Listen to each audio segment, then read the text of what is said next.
Radio Publique Africaine.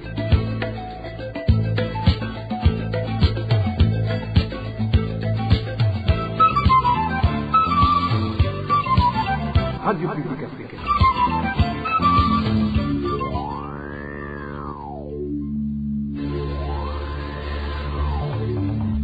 C'est le moment de suivre le journal parlé en français. À la présentation, Nadège Irakose. Merci d'avoir choisi d'écouter la radio RPA. Nous sommes le mardi 15 juillet 2025. Bienvenue dans ce journal dont voici les grands titres.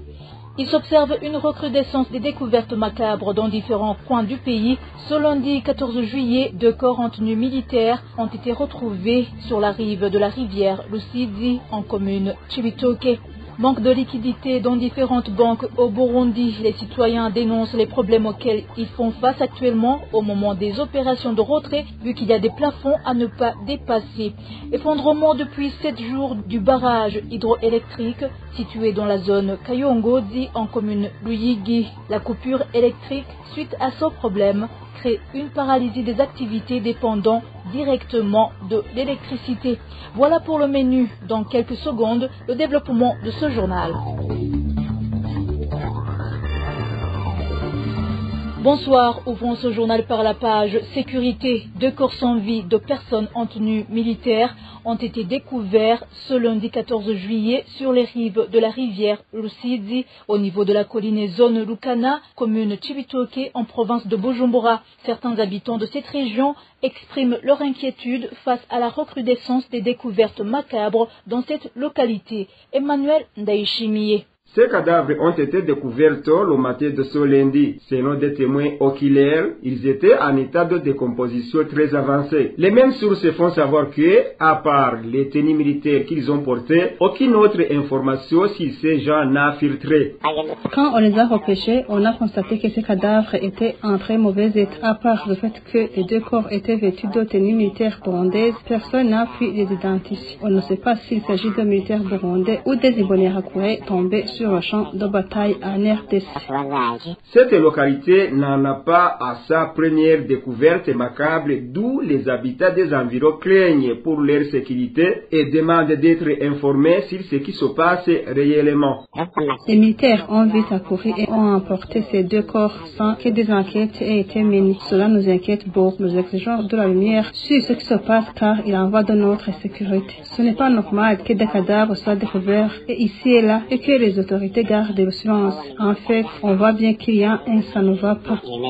À propos de ces corps régulièrement découverts sur les rives de la rivière Rusizi et enterrés à la va-vite, la rédaction de la RPA n'a pas encore pu joindre les autorités administratives de Chibitoke pour de plus amples éclaircissements. Merci Emmanuel Ndaishimi. Et de la page sécurité, passons à la page réfugiés.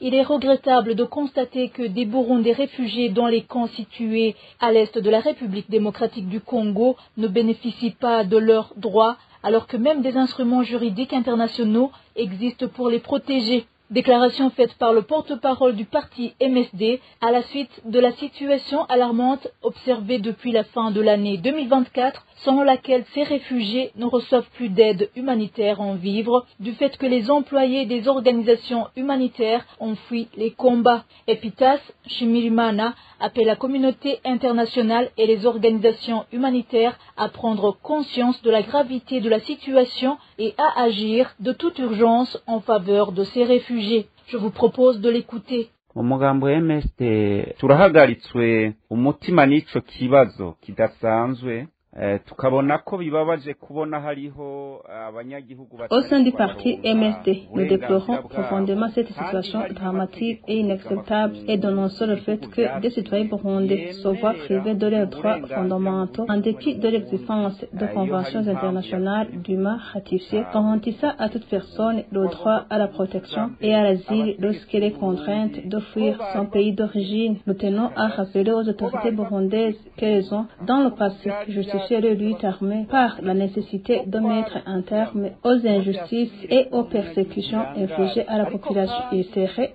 donc paradoxal que ces mêmes responsables restent silencieux face aux souffrances actuelles de leurs compatriotes. Nous interpellons avec insistance la communauté internationale, notamment le Haut Commissariat des Nations Unies pour les réfugiés, HCR, l'Union africaine, ainsi que la communauté d'Afrique de l'Est, EAC, afin qu'ils assument pleinement les responsabilités qui leur incombent. Il est impératif que ces organisations exigent des États membres le respect strict des conventions qu'ils ont librement signées pour protéger les réfugiés. Il est inacceptable que certaines de ces entités cautionnent par le silence la violation des droits des personnes déplacées. Aucun Burundais ne devrait se considérer comme exempté de ce combat. Le moment est venu de nous mobiliser collectivement pour défendre les droits et la dignité de ces milliers de réfugiés burundais oubliés.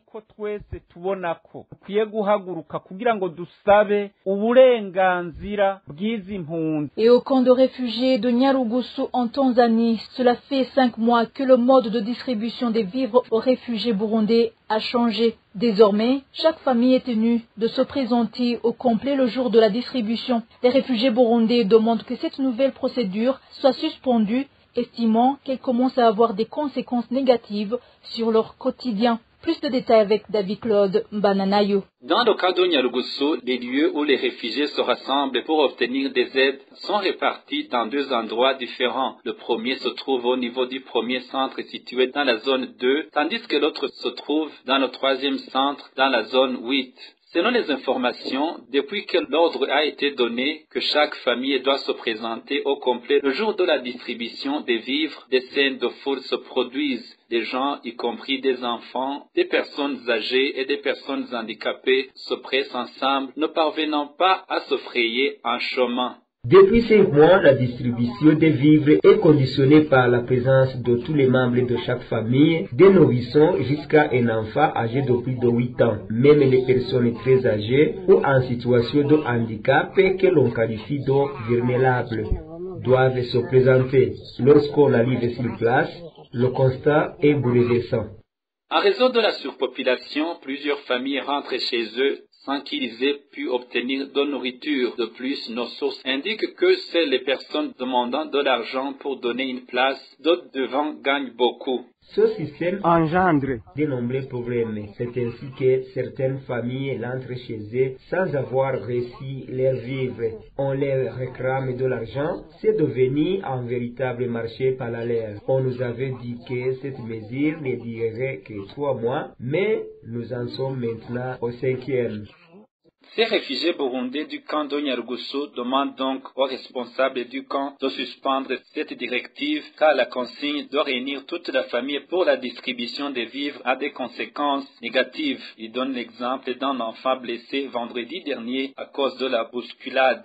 Des personnes tombent malades, y compris des enfants, car elles restent exposées au soleil toute la journée. Cette situation provoque également une grande fatigue. À l'heure actuelle, il y a un enfant qui a été blessé, piétiné dans la foulée. La rédaction de la RPA n'a pas encore réussi à joindre par téléphone Siassa Manjenje, responsable du camp, pour recueillir sa réaction sur cette mesure qui semble, comme le disent certains réfugiés, avoir été prise dans le but de vérifier si les réfugiés sont bien présents dans le camp.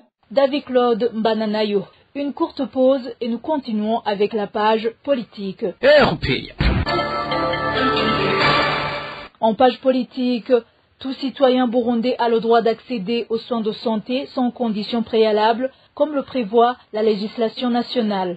C'est ce qu'affirme l'homme politique Tassien Sibomana, réagissant à des cas signalés dans la zone de Nyabitare, commune Gisuru, où des habitants se sont vus refuser la carte d'assurance médicale CAM, leur donnant accès aux soins, à moins qu'ils ne s'inscrivent d'abord au parti CNDD-FDD. Tassien Sibomana dénonce fermement cette pratique de ce parti au pouvoir qu'il accuse d'interférer de manière inacceptable dans un domaine qui devrait rester neutre et accessible à tous. Suivez Tassien Sibomana. Je ne suis pas surpris de la réalité, parce que vous vous rappelez, lors des inscriptions au rôle, ils sont allés jusqu'à empêcher des gens à fréquenter les marchés, les centres de santé, les tribunaux et autres. C'est très grave comme comportement d'un administratif parce que parmi les droits fondamentaux de la personne humaine, le droit à la santé, le droit aux soins de santé, le droit de se faire soigner, d'être soigné, est un des droits fondamentaux de la personne. Dans nos textes nationaux qui s'inspirent des textes internationaux, ces droits fondamentaux sont repris en grand caractère. Et ceux qui sont malmenés, qui sont refusés comme bénéficiaires de la carte CAM pour ne pas appartenir au parti CNDD-FDD, sont-ils nés après le 5 juin 2025? C'est pour dire que même si vous clamez haut et fort que vous êtes le bien-aimé de la République, sur terrain, les choses montrent une toute autre image. Ce cas de Ruyigi est une des preuves. Et en conséquence, ce que je conseillerais aux dirigeants d'aujourd'hui et même de demain, parce que ceux d'aujourd'hui ne seront pas éternels, faites du bien à vos dirigés. Tout administratif doit savoir que le droit aux soins de santé est un droit fondamental de la personne et qui est consacré par les lois nationales et les textes internationaux auxquels le Burundi a adhéré. C'était Tassien Sibomana et en page éducation, la pauvreté qui règne dans le pays et la vie chère sont les principales causes de l'abandon massif du service chez les enseignants et autres Burundais qui fuient le pays. Propos de Léonard Nyangoma, président du parti CNDD, qui réagit par rapport aux effectifs élevés d'enseignants qui quittent le service pour l'étranger. Selon lui, tant que l'économie du pays est en décadence et que les salaires restent insuffisants, il y aura sans cesse des fuites de cerveau au Burundi. Suivez Léonard Nyangoma, président du parti CNDD. Indero inyigisho mu mashure mushinge wa byose. L'éducation est le fondement, la base de tout développement d'un pays à vision précise et déterminée. Un pays qui n'a pas d'intellectuels, de médecins, des agronomes ou de techniciens divers, ce pays n'attirera même pas les investisseurs, puisque ces derniers n'auront même pas de la main-d'œuvre instruite. Des conséquences néfastes alors qui émaneraient de cette jeunesse et surtout de ces enseignants qui abandonnent le service ou encore les médecins sont nombreuses sur le pays. Aujourd'hui, par exemple, environ 600 médecins burundais restent en France. Un tiers parmi eux sont des spécialistes. En fait, tous les spécialistes et techniciens burundais sont partis pour l'étranger, que ce soit dans les pays voisins comme le Rwanda, le Kenya ou encore en Europe et en Amérique. La cause donc n'est autre que la mauvaise gouvernance qui gangrène le pays et je ne suis pas le seul à le soulever. Tenez, un pays où l'on ne parvient pas à se déplacer, un pays dominé par la corruption, un pays où partout les salaires sont insuffisants, mais tout cela contribue dans la fuite des cerveaux et font que la jeunesse burundaise s'exile à la recherche d'un léger mieux. Le pays est en pleine décadence et au bout du gouffre. Nous avons conseillé ce gouvernement depuis 2005, mais à chaque conseil, il nous pourchasse.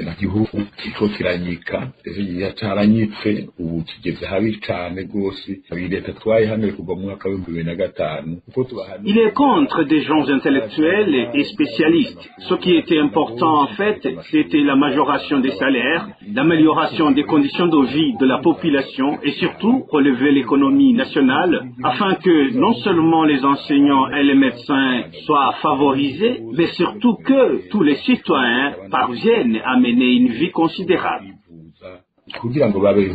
À présent, page économie, il s'observe actuellement un manque de liquidité dans différentes banques au Burundi. Les opérations de versement ne rencontrent aucun problème, mais au moment des retraits, il y a des plafonds à ne pas dépasser, un phénomène qui paralyse les activités économiques.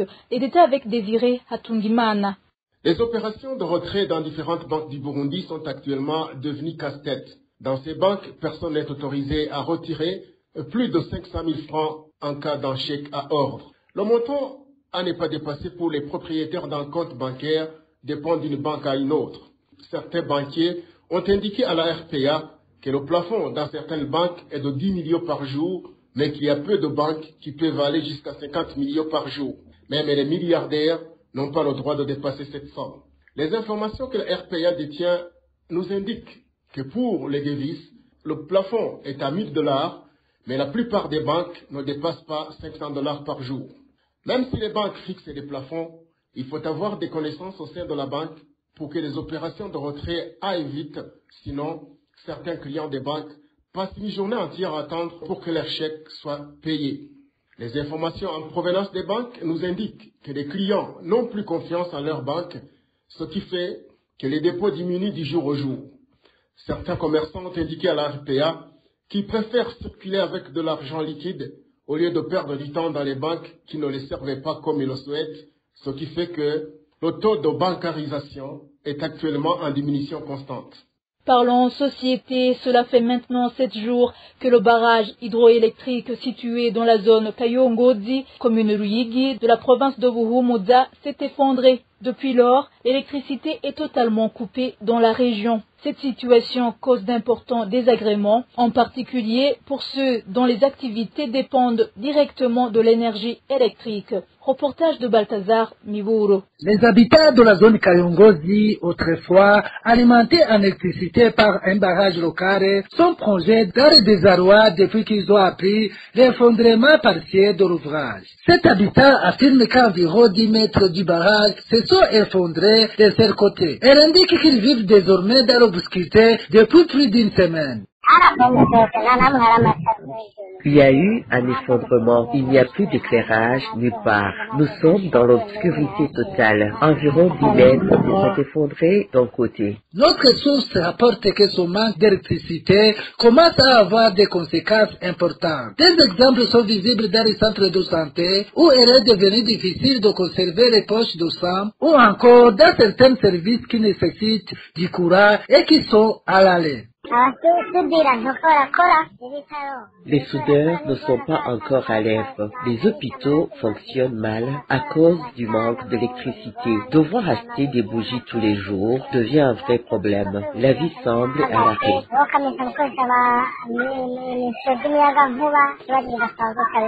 Ce barrage alimenté en électricité plusieurs localités, Kayongozi, Gasenyi, Busoro, Mubavu et Nyakayi. Il était également prévenu d'éteindre la fourniture du courant aux habitants de la commune Gisurum. Le barrage était en service depuis 2014. Les habitants lancent un appel au gouvernement afin qu'il procède à la réparation de l'infrastructure avant que les dégâts ne s'aggravent. Merci Balthazar Miburo. Dernier dossier de ce journal, le quartier de Charama, situé en zone Kinama, commune Nahangwa, en province de Bujumbura, connaît un manque d'eau potable depuis près d'une semaine. Des habitants de cette localité indiquent que cette situation complique le respect des règles d'hygiène, surtout dans les ménages où les latrines se trouvent à l'intérieur des habitations. Emmanuel Nyungeko nous fait le point. Cette rupture dans l'alimentation en eau potable observée dans le quartier de Charama, zone Kinama, en commune Nahangwa, a commencé mercredi de la semaine dernière. Les habitants de cette localité racontent que pour le moment, l'hygiène dans les ménages laisse à désirer, surtout que nombre d'entre eux possèdent des toilettes à l'intérieur de maisons. Un des citoyens témoigne. Les robinets ont commencé à s'assécher et on croyait que ça n'allait pas durer longtemps. Mais après 1 ou 2 jours, ça cause un problème parce qu'ici à Charama, beaucoup de gens ont des toilettes installées dans les maisons qui dégagent une odeur nauséabonde. Ce n'est pas facile de cuire les aliments non plus se laver ou faire la toilette des enfants ou la propriété dans les ménages. Notre source explique également qu'il y a quelques robinets publics approvisionnés par l'eau de forage, mais là aussi c'est difficile de s'en procurer. Il y a des robinets publics qui ont été installés, mais ce n'est pas tout le monde qui peut y accéder à cause de l'enfuir. On peut y aller le matin et revenir à midi ou au-delà. Par exemple, à la croisée des Riz, on y a implanté 2 robinets et un autre érigé à la zone de Kinam. Il s'agit d'eau souterraine. Certains ont peur de la boire avant de la faire cuire. C'est donc cette vie dure que nous menons. Ces habitants du quartier Charama sollicitent que ce problème soit résolu avant qu'il ne soit attaqué par des maladies d'Omensa comme le choléra qui est déjà signalé dans les quartiers de Kajiji et Busoro situés dans la commune de Mugere en province de Bujumbura. Merci Emmanuel Nyungeko. Et voilà, c'est la fin du journal de ce mardi 15 juillet 2025. Merci de nous avoir suivis. Merci également à tous mes collègues. Bonne soirée chez vous.